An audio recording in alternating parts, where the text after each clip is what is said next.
पूर्णमिदं पूर्णार्थ पूर्णमुदच्य पूर्णमेव वामशिष्यते ओम शांति।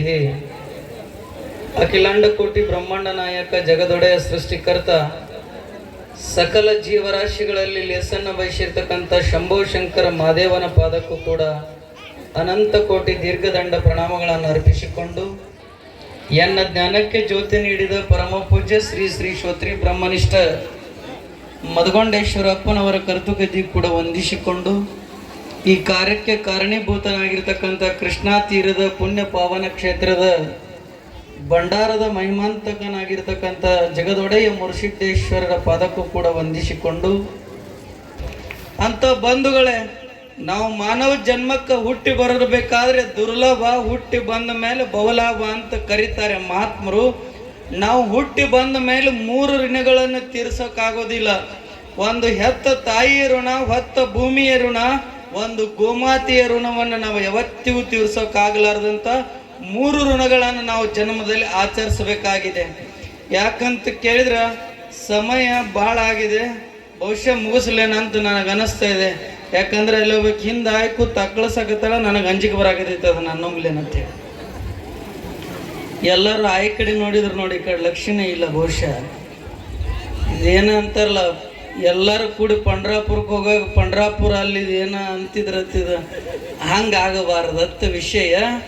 ಅದಕ್ಕೆ ತಾಯಿ ಋಣವನ್ನು ಭೂಮಿ ಮೇಲೆ ತೀರ್ಸಕ್ಕಾಗೋದಿಲ್ಲ. ಹೊತ್ತ ತಾಯಿ ಋಣ, ಹೊತ್ತ ಭೂಮಿ ಋಣ ಅಂತ ಭಗವಂತ ಮಹಾತ್ಮರವಾಗಿರ್ತಕ್ಕಂಥವ್ರು ಹೇಳಿದಾರ.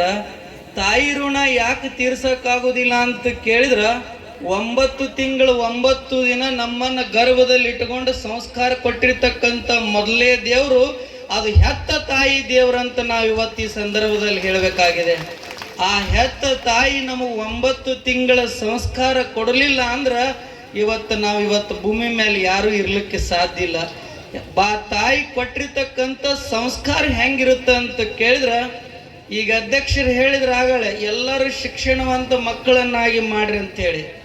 ಬಂಧುಗಳೇ, ಒಂದು ಮಾತನ್ನು ಹೇಳಕ್ಕೆ ಇಷ್ಟಪಡ್ತಾ ಇದ್ದೆ. ನಿಜಗುಣ ಸೇವೆಗಳ ಕೈವಲ್ಯ ಪದ್ಧತಿಯಲ್ಲಿ ಹೇಳಿದಾರ, ತಾಯಿ ಗರ್ಭದಲ್ಲಿ ಇರ್ತಕ್ಕಂಥ ಸಂಸ್ಕಾರ ಮಗನಿಗೆ ಕೊಡ್ಲಿಕ್ಕೆ ಪ್ರಾರಂಭ ಹೆಂಗೆ ಮಾಡ್ತಾಳೆ ಅಂತ ಕೇಳಿದ್ರೆ, ಮ್ಯಾಲ ನೀವು ಯಾವ ಬೇಗಳವನ್ನು ಬೈತೀರಿ ಆ ಮಕ್ಕಳಿಗೆ ಆ ಬೇಗಳ ಹೋಗುತ್ತೆ. ಯಾವ ಮಹಾಮಂತ್ರ ಗುರುವಿನ ಹೆಸರನ್ನು ಅಂತೀರಿ ಆ ಮಂತ್ರ ಆ ಮಗುವಿಗೆ ಹೋಗುತ್ತೆ. ನೀವು ಏನನ್ನ ತಿಂದು ನುಂಗುತ್ತೀರಿ ಆ ಮಗುವಿನ ಮೇಲೆ ಬೀಳುತ್ತೆ. ನಿಮ್ಮ ಜನ್ಮ ಹೆಂಗಾಗ್ತಾ ಇದೆ ಅಂತ ಕೇಳಿದ್ರೆ, ಗರ್ಭಕುಂಡದೊಳಗೆ ಮಲಮೂತ್ರ ವಿಸರ್ಜನ ಮಧ್ಯದೊಳಗೆ ನೀನು ಮಡಚ್ಕೊಂಡು ಕುಂತ್ಕೊಂಡು ಏನಂತ ಇರ್ತಿ ಅಂತ ಕೇಳಿದ್ರೆ, ಭಗವಂತ ಮಾನವ ಜನ್ಮಕ್ಕೆ ನಾನು ಏಸು ಜನ್ಮ ಹುಟ್ಟಿ ಬಂದರೂ ಕೂಡ ನಾನು ಈ ಜನ್ಮದಾಗ ಇನ್ನೊಮ್ಮೆ ಬರುವುದಿಲ್ಲ, ನನ್ನನ್ನು ಈ ಮಲಮೂತ್ರ ವಿಸರ್ಜನೆ ಕುಂಡದೊಳಗಿಂದ ಹೊರಗೆ ತೆಗಿ ಭಗವಂತ ಅಂತ ನಾವು ಭಗವಂತಗ ಬೇಡ್ತಾ ಇರ್ತೀವಿ. ಆವಾಗ ಭಗವಂತ ಕೇಳ್ತಾನೆ, ಹೇಳ್ತಾನೆ ಹೊರಗೆ ಬರಾಗ. ಏನು ಹೇಳ್ತಾನ ಅಂತ ಕೇಳಿದ್ರೆ, ಭಗವಂತ ಈ ಮಲಮೂತ್ರ ವಿಸರ್ಜನೆ ಕುಂಡದೊಳಗಿಂದ ಹೊರಗೆ ತೆಗೆದಿಂದ ನಾನು ಈ ಭವಬಂಧನ ಅನ್ನುವಂಥ ಸಂಸಾರದ ಜಂಜಾಟದೊಳಗ ನಿನ್ನ ನಾಮವನ್ನು ಸ್ಮರಿಸಿ ನಾನು ಮರಳಿ ನಿನ್ನ ಸನ್ನಿಧಿಗೆ ಬರ್ತೀನಿ ಅಂತ ಮಾತು ಕೊಟ್ಟು ನೀನು ಬಂದಿದ್ದಿ. ಇಲ್ಲಿ ಗಾಳಿ ಹವಕ್ಕೆ ಬಂದ ಮ್ಯಾಗ ಏನನ್ನು ಕಲಿತೀವಂದ್ರೆ ಭಾಳ ಸುಂದರವಾಗಿರತಕ್ಕಂಥ ವಿಚಾರಗಳನ್ನು ನಾವು ಕಲಿತೀವಿ. ಏನನ್ನು ಕಲಿತೀವಂತ ಕೇಳಿದ್ರೆ, ಹೆತ್ತ ತಾಯಿಯನ್ನು ಮರಿತೀವಿ, ಜನ್ಮ ಕೊಟ್ಟಿರ್ತಕ್ಕಂಥ ತಂದೆಯನ್ನು ಮರಿತೀವಿ, ಮಾಯ ಮೋಹದ ಮಡವಿನೊಳಗಿರುವಂಥ ಮೋಹಿನಿ ಹೆಂಡತಿಯನ್ನು ನೀನು ಮೆಚ್ತೀಯ. ಆ ಭಗವಂತನನ್ನು ಮೆಚ್ಚಲಿಕ್ಕೆ ಸಾಧ್ಯ ಇಲ್ಲ. ಅದಕ್ಕೆ ಹೇಳ್ತಾರೆ ಮಹಾತ್ಮರಾಗಿರ್ತಕ್ಕಂಥವ್ರು, ತಾಯಿ ಒಂದು ಬಡತನ ಪರಿಸ್ಥಿತಿ ಒಳಗಿದ್ದಾಗ ತಾಯಿಗೆ ಹೇಳ್ತಾಳೆ, ಬಹಳ ದಿವಸದವರೆಗೆ ಮುರುಸಿದ್ದೇಶ್ವರಗ ಹರಕಿ ಹೊತ್ತು ಒಂದು ಗಂಡು ಮಗುವಿಗೆ ಜನ್ಮ ಕೊಡ್ತಾಳೆ ತಾಯಿ. ಭಗವಂತ ನನ್ನ ಮಗನಿಗೆ ಗಂಡು ಮಗ ಆಗಲಿ, ನಿನಗೆ ಏನು ಇಡ್ತೀನಿ, ಮುರುಸಿದ್ದೇಶ್ವರ ಅಂತ ನಿನಗೆ ಹೆಸರು ಇಡ್ತೀನಿ ಅಂತ ತಾಯಿ ಹರಕಿ ಹೊತ್ತು ಮುರುಸಿದ್ದೇಶ್ವರಗ ಗಂಡು ಮಗನ ಹಡಿತಾಳೆ. ಗಂಡು ಮಗನ ಹಡೆದಾಗ ಆ ಗಂಡು ಮಗು ಪ್ರೌಢಾವಶ್ಯಕ್ಕೆ ಬಂದಾಗ ಆ ಮಗುವಿಗೆ ಮದುವೆ ಮಾಡ್ಬೇಕಂತ ತಾಯಿ ಬಹಳ ಸಂಕಲ್ಪ ಮಾಡಿಕೊಂಡು ಊರು ಹಿರಿಯರನ್ನ ಕೂಡಿಸ್ಕೊಂಡು ಮದುವೆ ಮಾಡ್ತಾಳೆ. ಮದುವೆ ಆದ ತಕ್ಷಣ ಮನೆಗೆ ಸೊಸಿ ಬರ್ತಾಳೆ. ಎಂಥ ಸೊಸಿ ಬರ್ತಾಳೆ ಅಂತ ಕೇಳಿದ್ರೆ, ಮುಪ್ಪಿನ ಕಾಲಕ್ಕೆ ಉಪ್ಪದ್ರ ಕಡಿಮೆ ಆಗುವಂಥ ಸೊಸಿ ಬಂದಾಳ. ನಂದೆಲ್ಲ ಹಿಂಗತ್ತಂತ ತಿಳ್ಕೊಂಡ ಅಜ್ಜಿ ಬಹಳ ಸೊಸಿಗೆ ಪ್ರೀತಿ ತೋರಿಸ್ತಾಳ. ಯವ್ವ ನೀನ ನನ್ನ ಮಗಳಂದ್ರು ನೀನ, ತಂಗಿ ಅಂದ್ರು ನೀನ, ಅಕ್ಕಂದ್ರು ನೀನ, ಬಂದಂದ್ರು ನೀನ, ಬಳಗಂದ್ರು ನೀನ. ನನ್ನ ಮಗನ ಭಾಳ ಪ್ರೀತಿಯಿಂದ ಸಾಕಿನಿ, ನೀನು ಉಡ್ಯಾಗ ನಾನು ಹಾಕಿನವ. ಜಲಮಿರುವರೆಗೆ ಕೂಡ ನನ್ನ ಮಗನನ್ನು ನೀನು ರಕ್ಷಣೆ ಮಾಡುವಂತ ತಾಯಿ ಹೇಳ್ತಾಳೆ.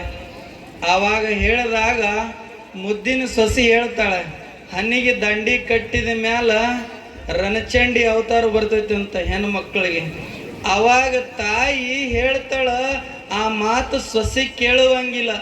ಮುಂದೆ ಒಂದು ದಿನ ಮುಪ್ಪಾನ ವಯಸ್ಸಿಗೆ ತಾಯಿ ಕುತ್ಕೊಂಡು ಕೆಮ್ಮು ಹತ್ತಿದಾಗ ಕೆಮ್ಮು ಒಂದು ಸಲ ಬಾಗಿಲು ಮುಂದೆ ಉಗುಳ್ತಾಳ.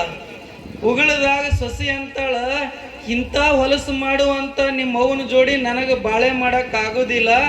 ನಾನು ಬಾಳೆ ಮಾಡಂದ್ರೆ ಹೊರಗೆ ನಿಂತು ಬಾಳೆ ಮಾಡೋಕ್ಕೆ ನಿನ್ನ ಜೊತೆ, ಇಲ್ಲಾದ್ರೆ ನಾನು ತವ್ರ ಮನೆಗೆ ನಾ ಹೊಂಟು ಬಿಟ್ನಿ. ಯಾಕಂದ್ರೆ ಸಿದ್ದರಾಮಯ್ಯ ಸಾಹೇಬರು ಬಸ್ ಫ್ರೀ ಮಾಡ್ಯಾರ, ಆಧಾರ್ ಕಾರ್ಡ್ ತೋರಿಸಿದ್ರಿ ಅಂದ್ರೆ ಹೋಗಾಕ ನಿಮಗೂ ಅನುಕೂಲ ಮಾಡ್ಯಾರ ಅವರು.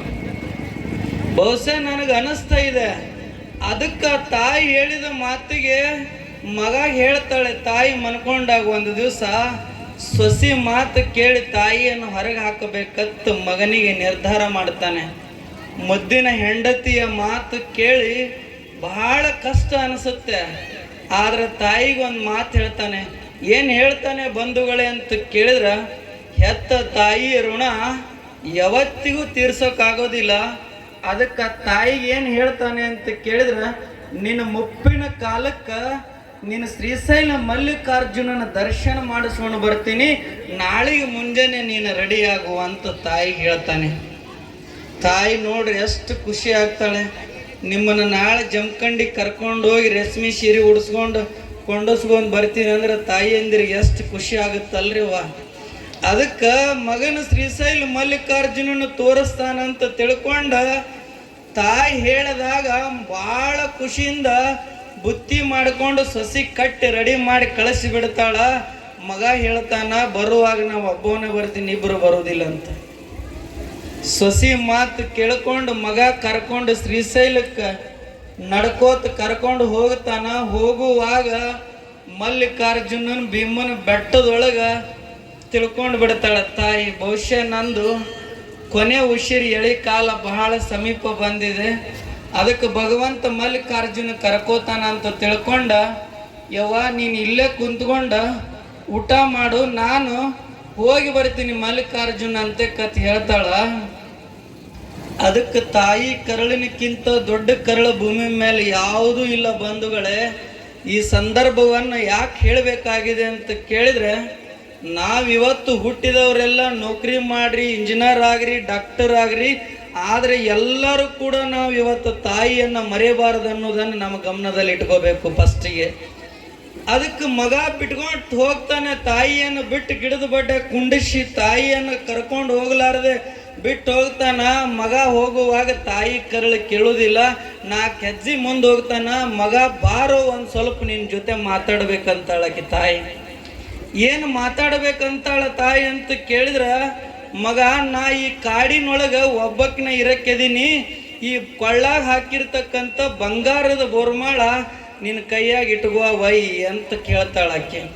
ಯವ್ವ ಇದನ್ನ ಯಾಕೆ ನನಗೆ ತೆಗೆದು ಕೊಡಾಕತ್ತಿ ಅಂತ ಮಗ ಕೇಳಿದಾಗ, ಮಗ ನನ್ನ ಆಯುಷ್ಯ ಮುಗದೈತಿ, ಮುದ್ದಿನ ಮಗಳಾಗಿರ್ತಕ್ಕಂಥ ಸೊಸಿ ಇನ್ನೂ ಬಹಳ ಬದುಕಬೇಕಾಗೈತಿ, ಉಡಬೇಕಾಗೈತಿ, ತೊಡಬೇಕಾಗೈತಿ, ಅದಕ್ಕೆ ಒಯ್ದು ಸೊಸಿಗೆ ಹಾಕ ಮಗ ಅಂತಾಳ. ಮತ್ತು ಮಗ ಮುಂದೆ ಹೋಗ್ತಾನೆ. ತಾಯಿ ಕರಿತಾಳೆ, ಮಗ ಒಂದು ಮಾತು ಕೊಡಬೇಕು ನನಗಂತ ಹೇಳ್ತಾಳೆ. ಏನು ಹೇಳ್ತಾಳೆ ಮಗನಿಗೆ ಮಾತು ಕೊಡಬೇಕು ಅಂತ ಕೇಳಿದಾಗ ಆ ತಾಯಿ ಹೇಳ್ತಾಳೆ, ನೀನು ಯಾವತ್ತಿಗೂ ಕೂಡ ನನ್ನ ಸೊಸೆ ಮೇಲೆ ಕೈ ಮಾಡೋದಿಲ್ಲ, ಆಕೆ ನನ್ನ ಹೊಡೆಯೋದಿಲ್ಲ ಅಂತ ನನಗೆ ಮಾತು ಕೊಡಂತಾಳೆ ತಾಯಿ. ಮಾತು ಕೊಡ್ತಾನೆ ಮಗ ಹೊಡೆಯೋದಿಲ್ಲ ಅಂತ. 3ನೇ ಮಾತನ್ನು ತಾಯಿ ಕೇಳ್ತಾಳೆ. ಏನು ಕೇಳ್ತಾಳೆ ಅಂದ್ರೆ ಮತ್ತೆ ಹೋಗ್ಲಿಕ್ಕೆ ಪ್ರಾರಂಭ ಮಾಡ್ತಾನೆ. ಮಗ ಹೋಗುವುದಾದ್ರೆ ಹೊಂಟಿದಿ, ಕಲ್ಲ ಮುಳ್ಳಾದವು, ಎಡವಿ ಗಿಡವಿ, ಸಾವಕಾಶ ಹೋಗಂತ ತಾಯಿ ಕರಳ ಹೇಳಿ ಕೊನೆ ತನ್ನ ಮಾತನ್ನು ಮುಗಿಸಿ ಕಳಿಸಿಬಿಡ್ತಾಳೆ ತಾಯಿ ಮಗನನ್ನು. ಮಗ ತಾಯಿಯನ್ನು ಬಿಟ್ಟು ಮರಳಿ ಊರಿಗೆ ಬಂದಿರ್ತಾನೆ. ಬಂದು ಸೊಸಿ ಕೇಳ್ತಾಳೆ, ನಿಮ್ಮ ಅವ್ವನ ಬಿಟ್ಟು ಬಂದೇನು ಅಂತ ಕೇಳಿದಾಗ ಹ್ಞೂ ಬಿಟ್ಟು ಬಂದೆ ನಮ್ಮ ಅವ್ವನ ಅಂತ ಹೇಳ್ತಾನ. ಏನಂತ ಕೇಳಿದೆವು, ಏನು ಹೇಳಿದ್ಲಿ ನಿಮ್ಮವ್ವ ಅಂದಾಗ, ಕೊಳ್ಳಾಗಿರ್ತಕ್ಕಂಥ ಬಂಗಾರದ ಬೋರ್ಮಾಳ ನನ್ನ ಸೊಸಿಗೆ ಹಾಕಂತ ಕೊಟ್ಟಾಳ. ಎರಡನೇ ಮಾತು, ನನ್ನ ಸೊಸಿ ತಪ್ಪು ಮಾಡಿದ್ರೆ ಹೊಡಿಬೇಡ ಅಂತ ಎರಡನೇ ಮಾತು ಹೇಳಿದಾಳ. ಮೂರನೇ ಮಾತು ತಾಯಿ ಏನು ಹೇಳಿದಾಳ ಅಂತ ಕೇಳಿದ್ರೆ, ಮಗ ನೀ ಹೋಗುವಾಗ ಬಿದ್ದಿಗಿದ್ದಿ ಕಲ್ಲ ಮುಳ್ಳ ತುಳಿದಿ ಸಾವಕಾಶ ಹೋಗಂತ ಹೇಳಿದ್ದಾಳ ತಾಯಿ. ಮೂರು ಮಾತು ಹೇಳಂದಾಗ ಸೊಸಿಗೆ ಕಣ್ಣ ನೀರು ಬರ್ಲಿಕ್ಕೆ ಪ್ರಾರಂಭ ಆಯ್ತು. ಮುತ್ತಿನಂತ ಸೊಸಿಯನ್ನು ನಾನು ಬಿಟ್ಟು ಇಲ್ಲಿಗೆ ಬಂದಿದ್ದೀನಿ, ಸೊಸಿ ಎಲ್ಲದಾಳ ನೋಡ್ಬೇಕಂತ ಹೋಗ್ಬೇಕ. ಮಗ ಸೊಸಿ ಕೂಡಿ ಶ್ರೀಶೈಲದ ಭೀಮನ ಬೆಟ್ಟಕ್ಕೆ ಹೋಗೋಟ್ರೊಳಗೆ ಅತ್ತಿ ತೀರ್ಕೊಂಡು ಹೋಗಿಬಿಟ್ಟಿರ್ತಾಳೆ. ಬರುವಾಗ ದಾರಿಯಲ್ಲಿ ಹೇಳ್ತಿತ್ತಂತ, ಬಂದು ಯವ್ವ ನೀ ಇಲ್ಲಿ ಮನೆಗೆ ಅಂದಾಗ ತಾಯಿ ಕರ ಹೇಳ್ತಿತ್ತ, ಮಗ ನೀ ಅಳಬೇಡು, ನಾನು ನಿನ್ನ ಹತ್ರ ಇದ್ದೀನಿ, ನನ್ನ ಕಳ್ಳ ಯಾವತ್ತಿದ್ರು ನೀ ನನ್ನ ಮಗನು ಅಂತಿತ್ತ. ಸತ್ತು ಹೋದ್ರು ಕೂಡ ತಾಯಿಯ ಕರಳು ಬಂದು. ಅಂಥ ಒಂದು ತಾಯಿಯ ಋಣ ಇವತ್ತು ನಮಗೆ ತೀರಿಸ್ಲಿಕ್ಕಾಗೋದಿಲ್ಲ.